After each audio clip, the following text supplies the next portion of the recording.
பொன்னேரி அருகே Indian oil LPG முனையத்தில் பணி நிரந்தரம் உள்ளிட்ட பல்வேறு கோரிக்கைகளை வலியுறுத்தி ஒப்பந்த தொழிலாளர்கள் உள்ளிருப்பு போராட்டம் மேற்கொண்டனர். திருவள்ளூர் மாவட்டம் அத்திப்பட்டு புதுநகரில் உள்ள இந்தியன் ஆயில் நிறுவனத்தின் எரிவாயு முனையத்தில் இருந்து எல்பிஜி டேங்கர் லாரிகள் மூலம் சிலிண்டர் எரிவாயு நிரப்பும் ஆலைகளுக்கு விநியோகம் செய்யப்பட்டு வீட்டு உபயோகம் மற்றும் வர்த்தக ரீதியிலான சிலிண்டர்களில் எரிவாயு நிரப்பப்பட்டு வருகிறது.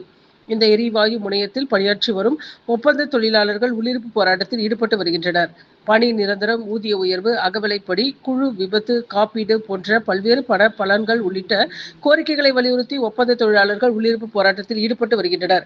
இந்தியன் ஆயில் நிறுவன அதிகாரிகள் மற்றும் தொழிற்சங்கத்தினர் தொடர்ந்து பேச்சுவார்த்தையில் ஈடுபட்டு வருகின்றனர். தொழிலாளர்களின் உள்ளிருப்பு போராட்டம் தொடர்ந்ததால் சமையல் எரிவாயு தட்டுப்பாடு ஏற்படும் அபாயமும் உருவாகி உள்ளது என்பது